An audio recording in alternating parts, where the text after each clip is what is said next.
He wasn't looking for a pet. He just wanted silence to stop echoing in that empty house. But when Frank asked for the most unwanted dog at the shelter, they gave him a trembling golden retriever with eyes too old for his age.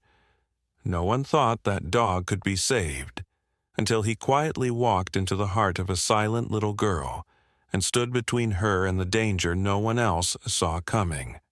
This is the story of how a broken dog brought a broken family back together without saying a single word.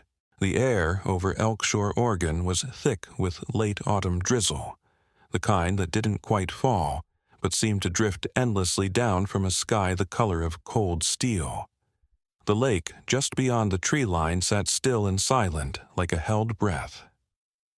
At this time of year, the air tasted of wet pine chimney smoke and the slow decay of golden leaves. The streets of the small town curled like veins through forested hills, empty this morning. But for a solitary blue pickup truck humming toward the edge of town, Frank Miller sat behind the wheel, one hand gripping it loosely, the other resting on the worn denim of his jeans. He was a man in his early 60s, though his gait and gaze bore the fatigue of someone far older. A thick gray beard framed his lined face, and his heavy-lidded eyes were the color of river stone, clear, but weighed down with memory. He wore a flannel shirt that had seen too many winters, sleeves rolled to his elbows, despite the chill. Frank was the kind of man who didn't say much, not because he lacked words, but because he'd learned over time that silence demanded less explanation. A carpenter by trade, Frank had built houses, boats, and a cradle for the son he lost 6 years ago in a drowning accident on that same lake. After that, the tools grew dusty. He fixed what needed fixing, nothing more. His cabin near the edge of Elk Shore stood mostly quiet, a skeleton of a once-lived life. The sign ahead read, Lakeview County. Animal Shelter, faded letters barely legible beneath a scattering of pine needles. Frank pulled into the empty lot and parked beside a tilted bicycle rack. He turned the key in the ignition, letting the engine stutter to a halt, but made no move to exit. Rain tapped on the windshield with patient fingers. Inside the shelter, fluorescent lights buzzed overhead as the door swung open, letting in the scent of wet leaves and sawdust. A young woman at the front desk looked up from a mug of tea and smiled out of habit. Her name tag read Tina. J, a name both friendly and tired. Tina was in her mid-30s, with hazel eyes that flickered between warmth and weariness. Her ponytail was loose, her sweater sleeves too long, and her laugh when it came always seemed borrowed from a brighter day. She had worked at the shelter for nearly a decade, long enough to know the faces of those who came to find companions, and the different kind of faces that came because they had no one else. "Can I help you?" she asked, her voice cutting through the quiet hum. Frank stepped closer, dripping faintly on the vinyl floor. His voice, when it came, was gravel pressed into velvet. "I want the dog no one wants." Tina blinked. She had heard variations of that request before, usually from people with something to prove or nothing left to lose. She studied Frank a moment longer, sensing the latter. "You sure?" she asked. He nodded once. Tina didn't offer the standard brochures or suggest any of the bouncing Labradors in the front kennels. She simply rose, pulled a ring of keys from the hook behind her, and motioned for him to follow. The corridor behind the adoption floor was dim and smelled of bleach and sorrow. Dogs barked behind chain-link gates, their calls echoing like unanswered questions. Tina led Frank to the final kennel on the left, past cages filled with hopeful eyes and thumping tails. She stopped before a closed enclosure with a red caution, "Do not handle" sign bolted to the gate. The dog inside didn't rush forward. In fact, he didn't move at all. "That's Benson," Tina said softly. Frank stepped forward. In the farthest corner of the kennel, lying curled against the wall, was a large golden retriever, but not the picture book kind with gleaming fur and wagging tail. Benson's coat was faded, a dirty honey color mottled with patches of shedding. One ear was crumpled at the tip. His eyes, one amber one, clouded with age or injury, did not rise to meet Frank's. His body was drawn in like a paper, left out in the rain, soggy and collapsed.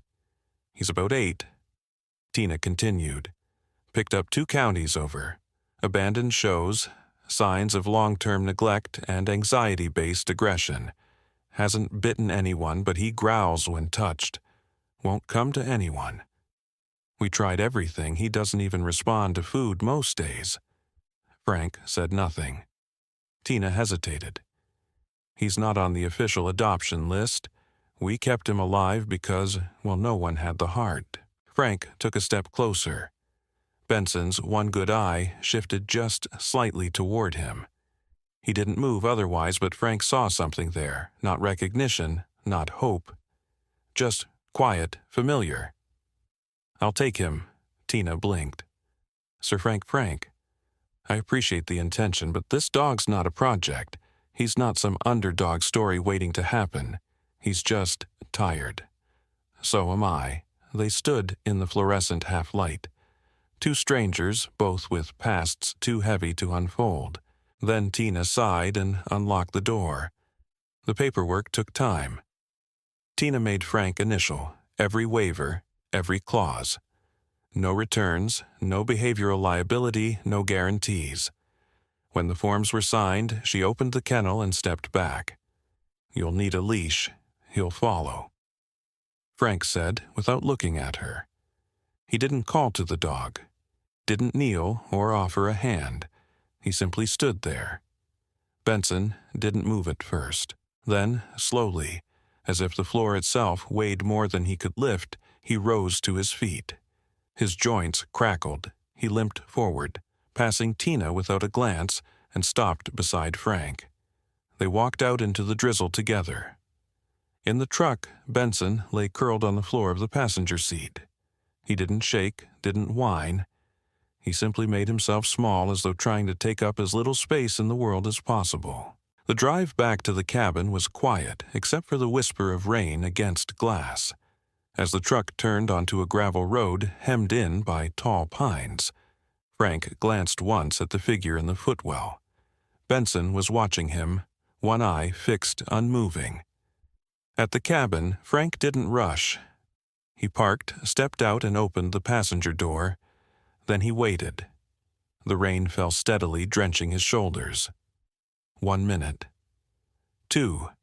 Benson uncurled himself and stepped out. Limping but steady, inside the house smelled of cedar and dust, wooden shelves lined with old tools, a fireplace cold with ash. Frank hung up his coat. Benson wandered to the corner under the table and lay down with a groan. Frank made stew, ate in silence. Didn't offer food, didn't speak. 2 lives now shared one roof. No promises, no expectations. Just space quiet and the soft patter of rain on the roof. The rain didn't stop. Not that it mattered to Frank. In Elk Shore, Oregon, autumn could stretch its gray fingers well into the start of winter, and nobody paid it much mind. The lake mist hung heavy in the mornings, and the tall pine trees surrounding Frank's cabin whispered low lullabies to no one in particular. It had been 3 days since Benson arrived. He hadn't touched his food. The golden retriever had claimed a spot under the kitchen table the moment he entered the house and had barely moved since. He lay curled tightly into himself, his pale coat dulled and tangled one back leg, always resting slightly askew, as if the joint refused to bend properly. He didn't bark, didn't whimper. The only sound was his breath, slow and steady, like a metronome hidden behind shadows. Frank didn't force anything. He'd learned long ago that forcing things broke them more. Each morning he rose at 6. The coffee brewed with its usual gurgle, filling the kitchen with the scent of dark roast. He placed a scoop of kibble in the metal bowl, added a splash of warm broth, and set it beside the table. Then he made his own breakfast eggs, toast always with a side of quiet, and sat alone. Occasionally, he'd glance under the table. Benson watched him with that one good eye, but didn't move. On the fourth morning, Frank added a piece of bacon to the bowl. Still, Benson stayed motionless. Frank returned to his usual routines, fixing the steps on the back porch, sanding the gouges in an old workbench. There were always repairs to do in a place like this, and something about the rhythm of wood and nail had always helped still the louder things inside his head. The nights were the hardest. He no longer used the second bedroom. It had belonged to Matthew. Matthew had been 10 when he drowned. Frank still remembered the last words he said. "I'll be back before dinner, Dad." The boat was found overturned near the lake's west bend, tangled in willow roots. No one knew why it capsized. No one ever found the dog that had gone with him either. Sometimes, late at night, Frank would sit in the armchair by the fireplace and speak aloud to the room, as if his voice had somewhere to land. "Your mother used to burn everything she baked," he said once, staring at the dancing flames. "I lied every time I said it was good." He chuckled a short sound, too brittle to be laughter. "You knew I saw it in your face." Benson never responded, but his gaze never wavered. He'd peer out from the shadow under the table, his head resting on crossed paws, ears twitching faintly as if sorting every word from every breath. That night, Frank lit a single lamp. The cabin swam in orange and gold. A photo frame sat beside the fireplace. The picture was faded, taken years ago. A boy with sandy hair and a crooked grin. The lake in the background. A fish in his small hands. Frank picked it up, held it for a long time. Then, without a word, he turned to the table. "I used to think I could outlive the worst parts," he said, setting the photo down, his voice a little rougher than before. "Outbuild them, outfix them. But grief's a stubborn thing, doesn't need air or food, just space." The house creaked as if in agreement. He didn't notice Benson moving at first. The old retriever's nails made the faintest tapping sound on the wood floor. Then the warm weight of a head touched Frank's shin. Frank froze. Benson's head rested there, gently, tentatively, as if testing a boundary. Neither of them had spoken aloud. His eyes remained half-closed. His body, still low, muscles tight but not recoiled. Frank didn't reach down. He didn't speak, but his eyes did close just briefly, and he exhaled for the first time that day, as if he'd been holding something for too long. The next morning, the bowl was empty. Later that day, a vehicle pulled into the gravel driveway. Not many did. The engine shut off with a soft cough, and Frank stepped out of his workshop to find a familiar figure emerging from a rusted white van. Mrs. Delaney had been the postmaster of Elkshore for nearly 25 years before she retired last fall. A small, wiry woman in her late 60s. She moved like a bird, quick, precise, and always with a sense that she might fly off in a different direction at any moment. Her gray hair was piled into a loose bun under a knitted cap, and her eyes, sharp as ice chips, missed very little. "Brought you those cedar shingles you asked for last month," she said, unloading a stack from the back. "Got tired of waiting for you to come fetch them yourself." Frank helped her carry them to the porch. She glanced toward the house. "You've got a shadow inside," she said, nodding. Frank didn't pretend not to know what she meant. "Benson. Looks worse than the porch, that one." She sniffed. "But he followed you out this morning. That's something." She didn't ask questions, she never did.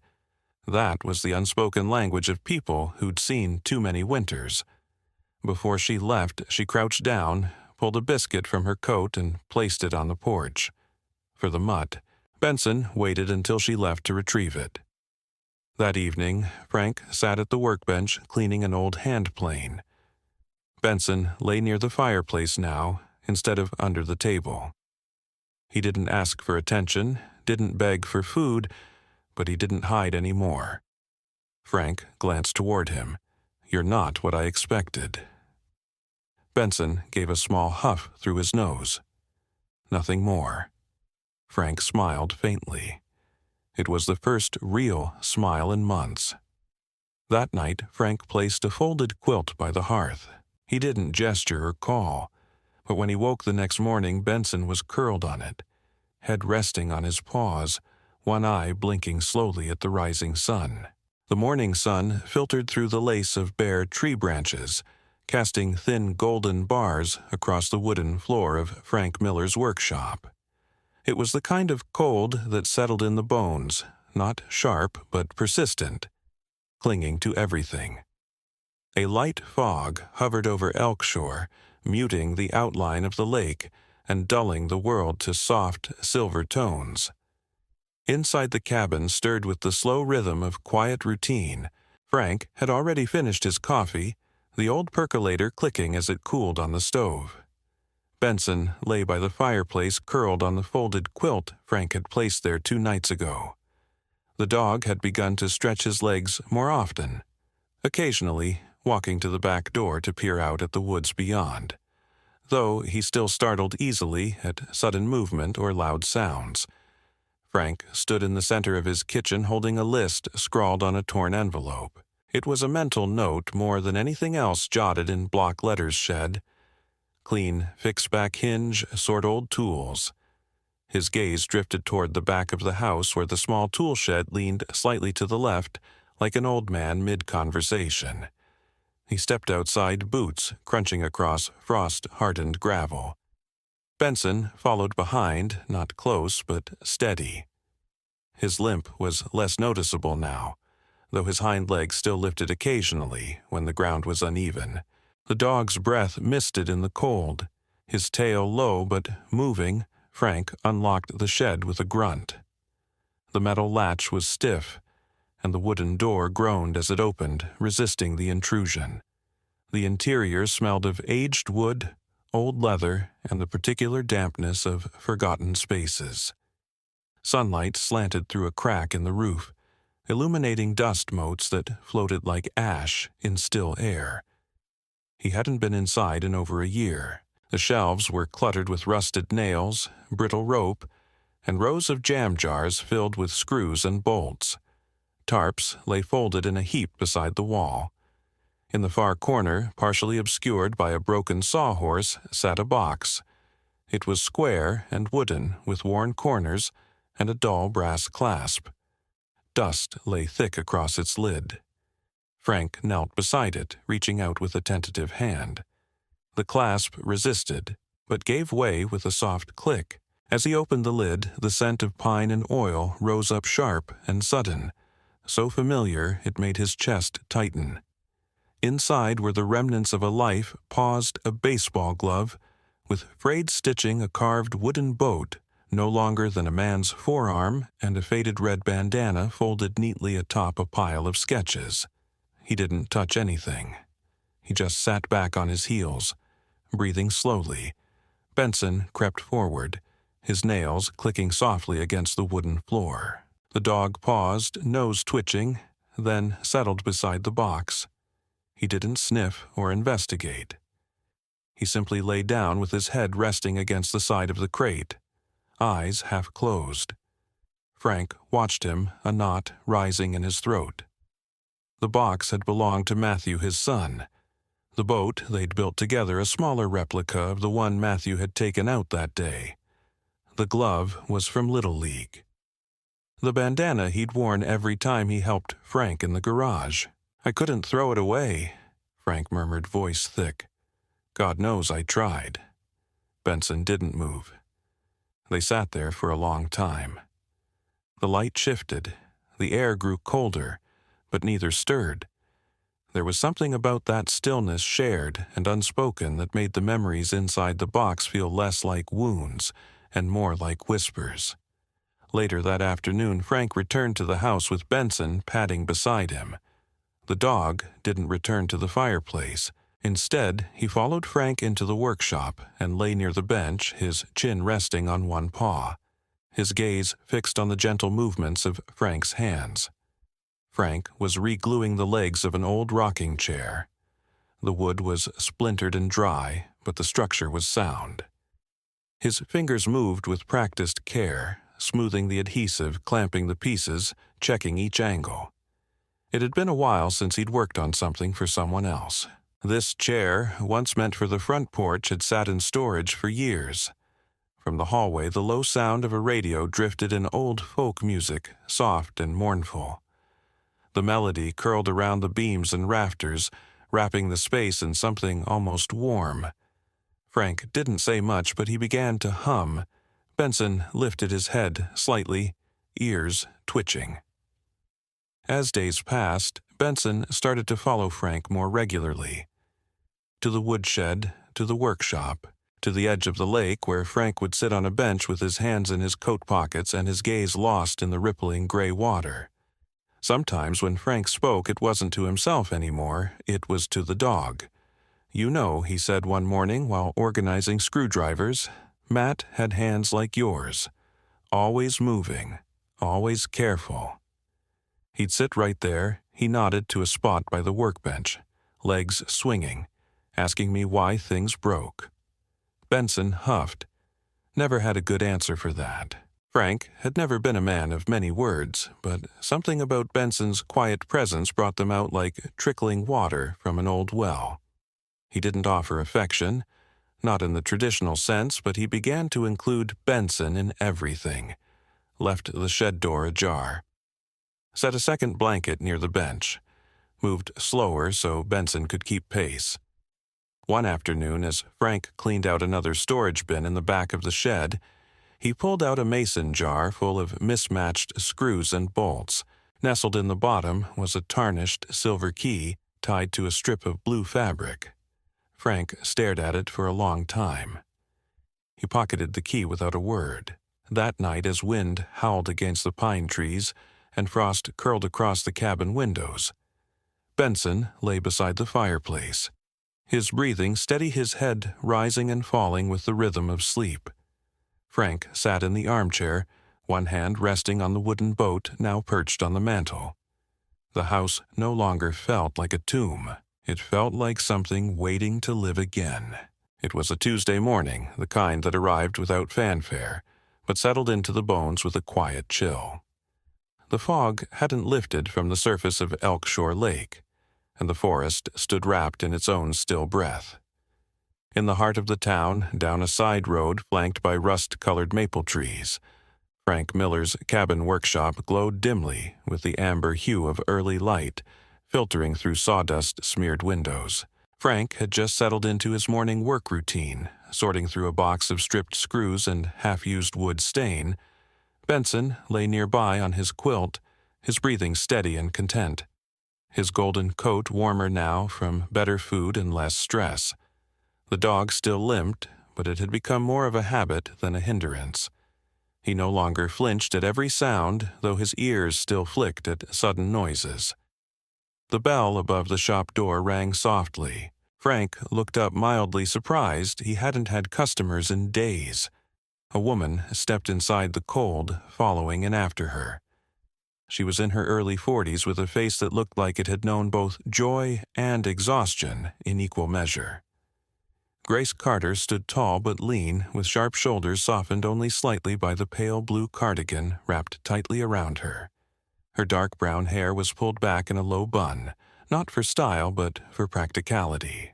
Her eyes, gray and steady, flicked around the shop with a mix of hesitation and calculation, like someone used to being unwelcome before even being introduced.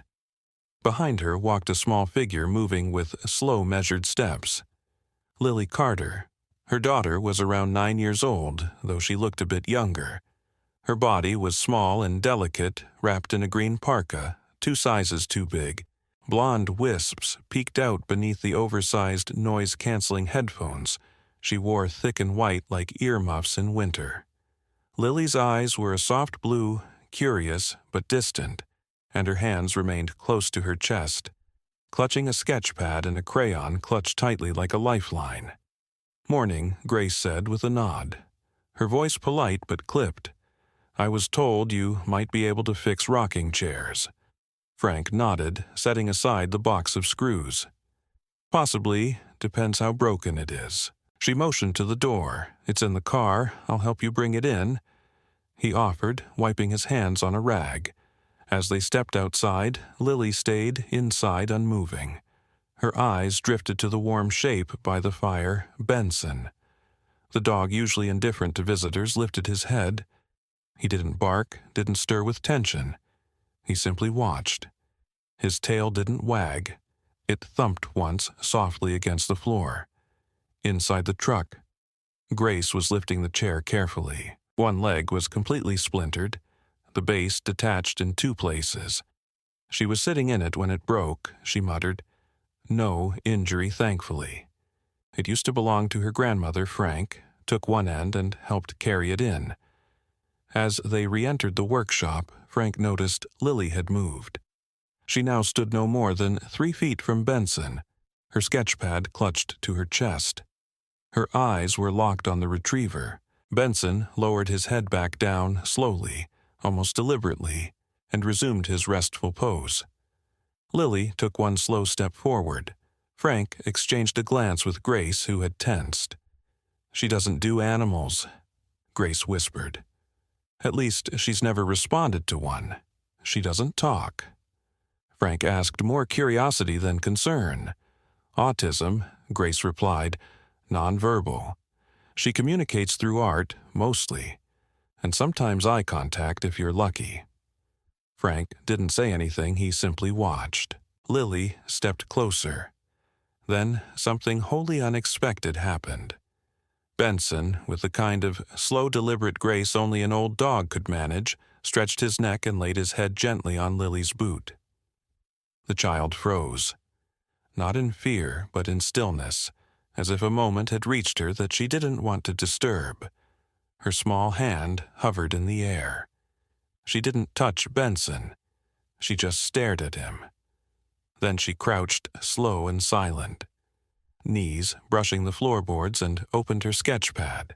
Her fingers moved crayon in hand-sketching lines, quickly, not looking at the page, just at him.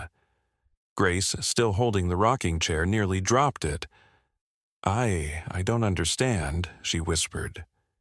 Frank took the chair from her hands, settling it gently near his workbench. "Sometimes dogs see things before we do," he said. For the next 15 minutes. Lily didn't speak, didn't move beyond her sketching, but she stayed. Benson didn't twitch, didn't move away. Their breathing fell into rhythm, girl and dog.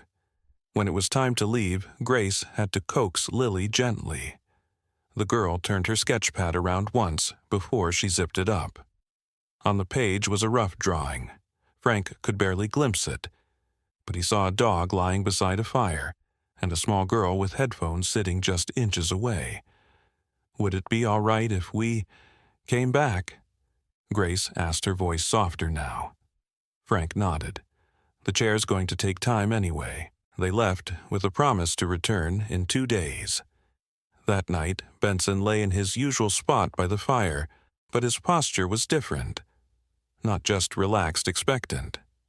Frank sat nearby with a book he wasn't reading. He looked over the rim of his glasses and muttered to the dog. "So, now you're the customer service rep." Benson gave a slow blink. His tail thumped once. The afternoons in Elkshore had started to stretch themselves longer, with the sun lingering in a sleepy haze before slipping behind the pine-covered hills. It was the kind of gentle autumn that whispered its way through fallen leaves and painted the lake with gold. In Frank's workshop, time seemed to move differently now. Not faster, not slower, just fuller. Lily came every day after lunch. It started casually. Grace would park the van by the gravel path, help Lily out, and wait near the door, while the girl slipped into the warm smell of wood and old stories. Frank had never said she could come daily, but he never said she couldn't either. Lily was always the same green coat, too big sketchpad clutched tight and headphones covering her ears like soft armor. Her drawings had become more detailed, more deliberate. There were pages filled with Benson lying under a bench or curled beside the fire or sitting upright near the window.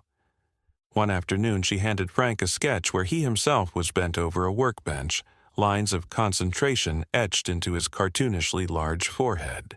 He had let out a dry, surprised chuckle. "You got my nose wrong," he grumbled. Lily smiled with her eyes. That alone felt like sunlight. Frank had never worked with kids. He didn't have the voice or the patience for play, but Lily didn't demand either. She only watched quiet and keen. And one afternoon, without a word, she set her sketch pad down and placed her tiny hands on the edge of the bench, reaching for a block of sandpaper.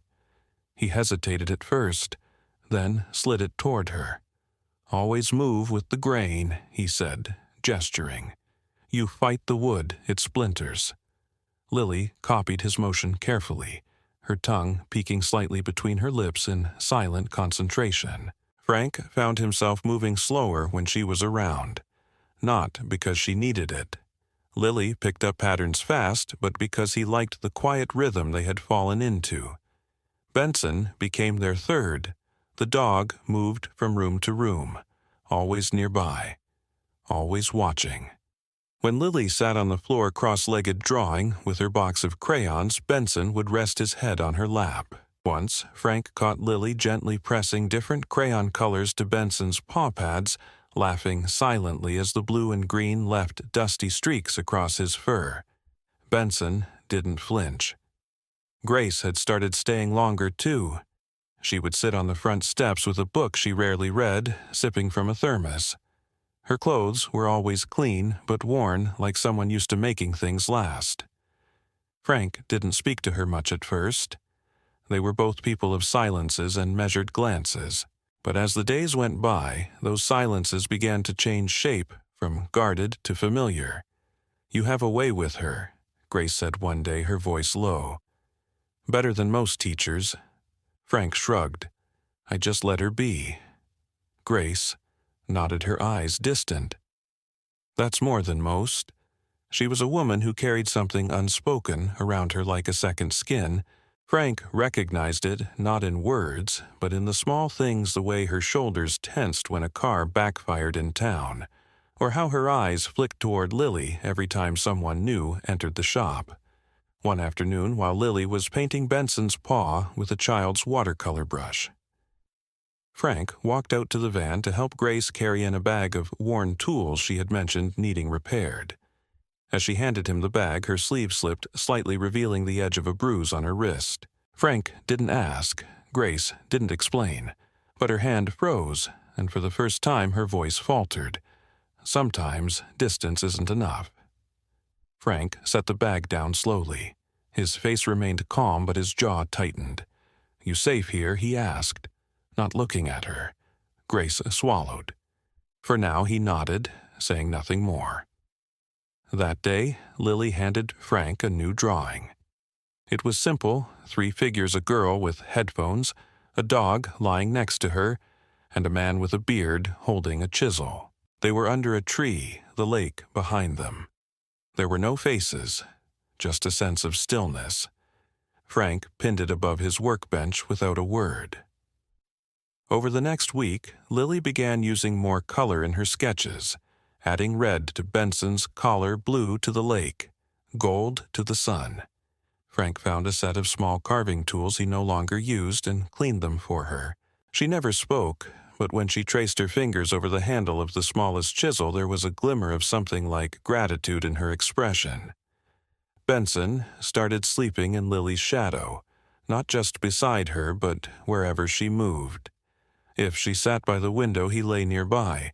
If she sat on the porch, he followed. Grace noticed it too. "He never leaves her side," she murmured, watching from the doorway.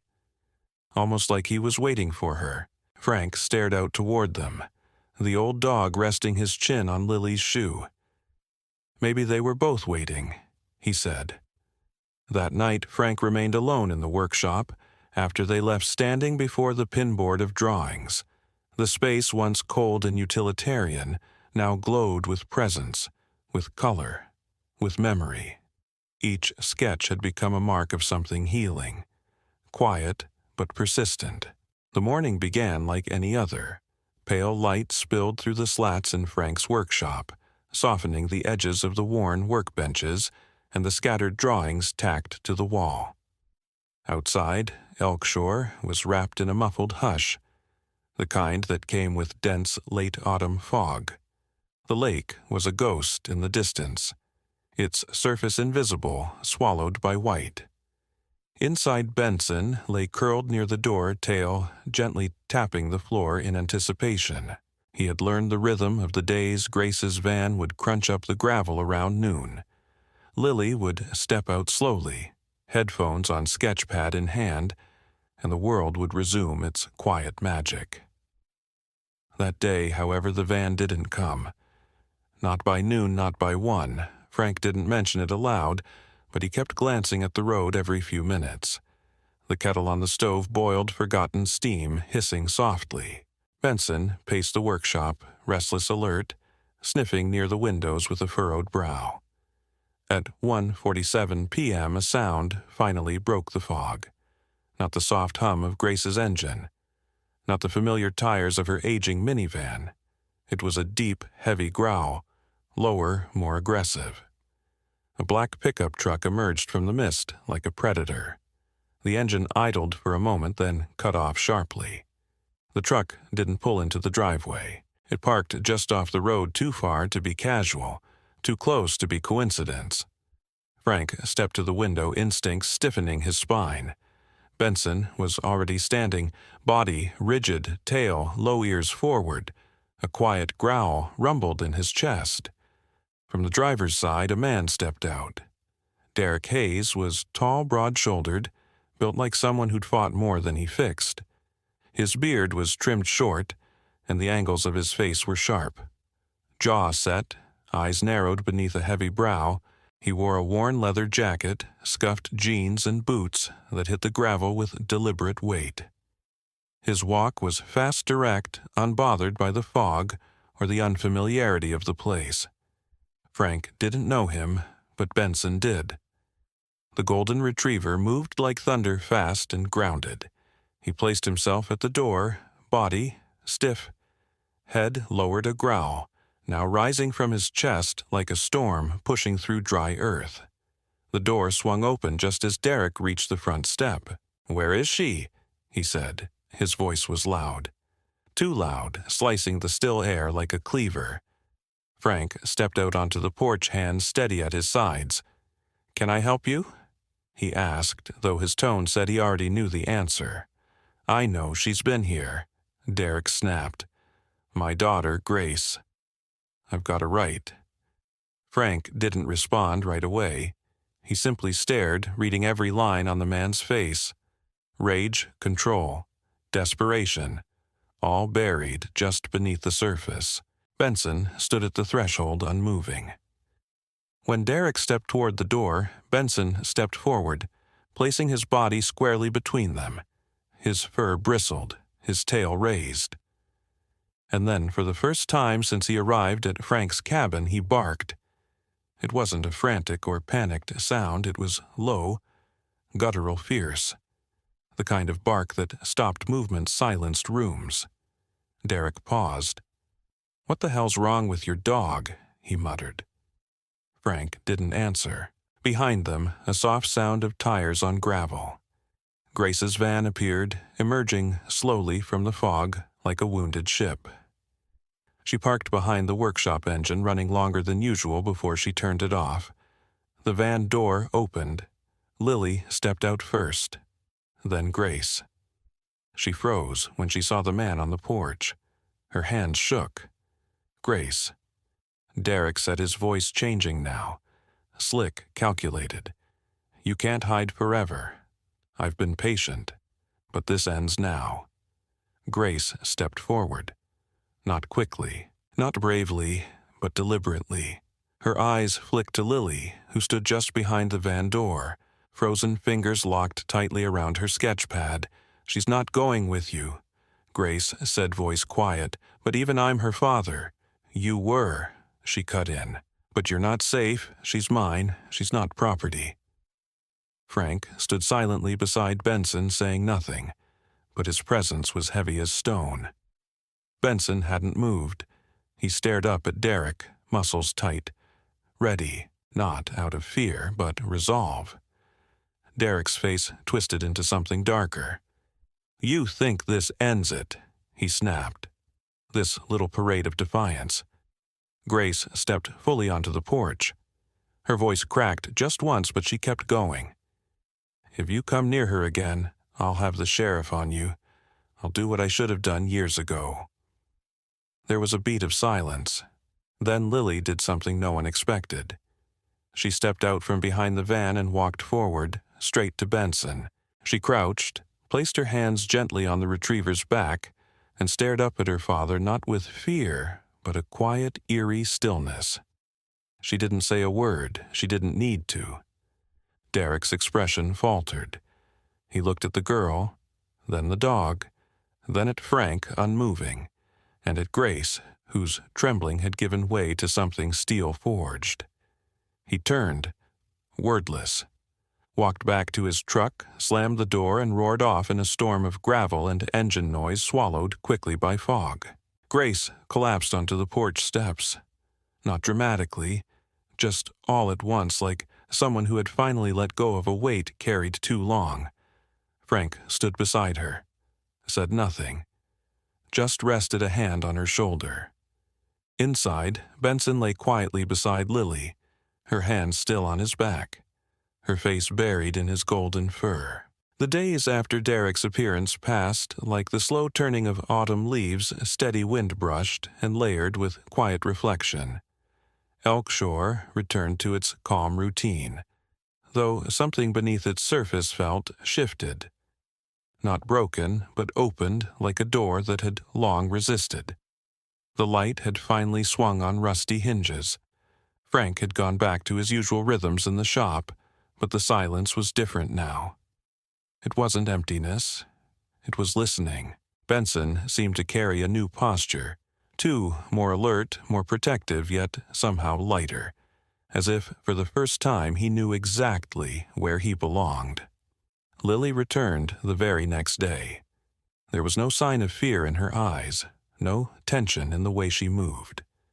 She wore her same oversized coat, the same white headphones, but something in her body language had changed. Her steps were more certain, her gaze more steady. And Benson, as if sensing it, brushed his head against her side when she entered, a quiet gesture of welcome that she returned with a hand pressed softly behind his ears. Grace lingered a bit longer that morning. Her eyes were tired, but her posture had straightened. She sat on the porch swing watching the two of them, girl and dog, settle into their familiar place near the window. Frank brought her a mug of coffee. They didn't speak at first. "Thank you," she said eventually, not looking up. He nodded, then paused. "I've been thinking about something upstairs." She raised an eyebrow. Frank gestured toward the ceiling. "The attic. Haven't been up there in years." Later that afternoon, after Grace had left and Lily was still drawing beside Benson's curled frame, Frank fetched a set of keys from an old coffee tin on a shelf. The attic entrance was at the top of a narrow staircase tucked behind the hallway closet. He hadn't touched it since Matthew's passing. Dust coated the banister and cobwebs draped from the edges of the trapdoor like forgotten curtains. He opened it slowly. The wooden stairs groaned beneath his weight as he climbed into the attic. The space was low-ceilinged with exposed beams, and a single dormer window that let in a shaft of late-day light. Everything was coated in the film of time. Boxes, canvas sheets, a stool with one cracked leg, but in the center against the far wall stood a small wooden chest. Frank stared at it for a long moment before calling softly downstairs. "Lily," her head peeked up around the corner. He beckoned. He half expected her to hesitate, but she climbed the narrow steps without pause. Benson followed slower, but steady nails tapping against the wood. Inside the attic, Lily's eyes grew wide. She moved carefully, reverently. Frank knelt beside the chest, running a hand along the lid. The latch clicked open with a soft snick, revealing a collection of sketchbooks, rolls of canvas, and a dozen loose charcoal portraits. Some were landscapes, Elkshore Lake in spring, the old maple tree in front of the house. Others were faces a teenage boy smiling in the half-finished lines of youth, his gaze direct and unafraid. Matthew Lily knelt beside the chest, running her fingers along one of the drawings with a gentleness that bordered on sacred. Then she looked at Frank, eyes asking permission. He nodded. She picked up one of the sketchbooks and flipped through it slowly, page by page, absorbing each line, each forgotten thought. Benson lay down beside them, both resting his head on his paws, his gaze fixed outward as though keeping watch. Frank didn't say much. He didn't need to. Watching Lily sift through Matthew's memories was enough like witnessing two artists touch across time. Different voices, same silence.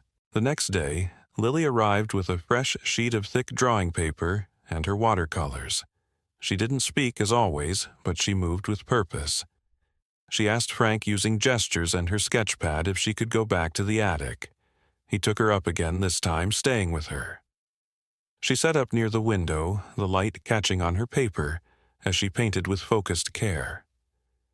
Every few minutes she'd glance out the window where a large red maple tree stood just beyond the edge of the porch. Its branches were beginning to bear the last of its fiery leaves, fluttering gently to the earth.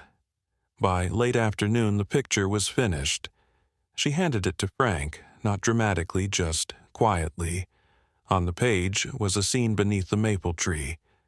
3 figures, one tall with a beard, one small with long hair and headphones, and a golden dog sitting proudly between them. Above the figures in soft red letters, she had written a single word: home. Frank felt his throat tighten. He didn't speak. He just reached out, took a pushpin from the wall, and tacked the picture above the attic window, next to the ones his son had drawn. Lily smiled, not big, but full. And Benson, standing beside them, gave a soft huff, then sat tail sweeping once across the wooden floor. The first snow came early to Elkshore that year, brushing the tops of the pines with white and whispering along the eaves of Frank's workshop, with a hush that blanketed everything in stillness. The lake, once loud with loons and skipping stones, had quieted into glass. But inside the cabin, life was more alive than it had been in years. Frank had done something he never imagined he would. He cleared out the attic. He moved the old boxes of Matthew's school books, tucked the sketch pads into a cedar chest, and rolled out a soft rug he found buried beneath a tarp in the garage. Then came the bunk bed he built, from scratch, sturdy oak, no nails out of place, and a small dresser. Grace painted a soft sage green. He added a second reading lamp. Grace brought up a vase filled with pine cones and twigs. There were no plans beyond for now, but no one needed to say it. This was home. Lily had taken to sleeping with her sketchbook under her pillow. In the morning, she'd pad downstairs in her mismatched socks, Benson trailing behind like a golden shadow. The dog had claimed a corner by the fireplace, where Frank laid out a thick quilt and an old flannel shirt that still smelled faintly of cedar and engine grease. Lily pinned her drawings all around the spot: sunsets, trees, and always Benson, always with that same steady gaze. Above it, Frank hung a hand-carved wooden sign, burnt into the grain with careful letters. Benson's corner Grace found work nearby, part-time at the Elkshore Library. She wore her hair looser now. Let her voice stretch out in conversation with neighbors she once avoided. The purple bruises on her wrist had faded, but the strength that took their place was something deeper. When she smiled now, it reached all the way to her eyes. The townspeople started noticing. At the grocery store, old Mrs. Larkin mentioned how that little girl with the big dog had helped carry her bags to the car. At the gas station, Jerry from the tire bay told Frank someone had scratched. "Thank you for Benson" on the back of his garage door. Even the pastor, a tall man with a gentle stutter named Reverend Caleb Morgan, came by to ask if Frank would consider bringing Benson to the church's community day. "Not everyone hears sermons in words," he said, scratching behind the dog's ears. "Some need fur and silence." One Saturday morning, while Grace was sorting laundry and Frank was mending a broken drawer, Lily entered the workshop carrying a wrench. She didn't say anything, she never did, but she looked Frank in the eyes and pointed to the broken rocking chair they'd stored in the corner months ago. He raised a brow. "You want to help?" She nodded. They worked side by side. Frank showed her how to brace the backrest, how to line up the slats, and how to tighten the bolts just enough. Her small fingers trembled at first, but Benson sat close, offering calm. Lily steadied. She tested each part with care, her movements quiet, deliberate. When they were done, she sat in the chair and rocked once, then twice. It creaked, but didn't break. Her smile was small, but it stayed longer this time. Frank stood beside her, wiping his hands with an oil rag. He didn't say it, but something pulled warm in his chest. That evening, Grace made stew from scratch. They ate at the small kitchen table, 3 bowls a fourth, with bits of potato and carrot for Benson. No one said grace aloud, but the silence that filled the room felt sacred. Later, as the fire crackled low and Benson snored gently in his corner, Lily handed Frank another drawing. It was simple. 4 figures, a tall man with a beard, a woman with a book in her lap, a girl with headphones holding a wrench, and a dog curled at their feet. Above them in shaky block letters she'd written, "Family Frank," pinned it next to the home picture from the attic. No one said the word adoption. No one signed paperwork. But when the snow began to fall heavier the next morning, and Lily ran to the window yelling silent excitement with her hands waving in the air, and Benson bounding beside her, Frank didn't feel like a man who had rescued anyone. He felt like a man who'd finally been found. Sometimes miracles don't arrive with thunder or trumpets. Sometimes they come wrapped in golden fur and quiet footsteps across wooden floors, or in the silence of a child who finally feels safe enough to smile. In a world where we often look for grand signs, God reminds us that healing can begin with a bark, a shared meal, or a wrench passed from small hand to old hand. Frank didn't rescue a dog. Lily didn't just find a place to draw. Grace didn't just escape. They each found a home, not built by blood but by trust, kindness, and the invisible threads of grace that God weaves when hearts are open. And maybe that's the miracle. We forget to see that family is not always made by name but by love, that redemption doesn't always roar it, sometimes just quietly stays. If this story touched your heart, please share it with someone who needs hope. Comment below what part of the story moved you the most. And if you believe that God still works in quiet ways, guiding even the loneliest souls to healing, type Amen in the comments. Don't forget to subscribe for more stories of love loss and unexpected grace. May God bless every one of you watching right now.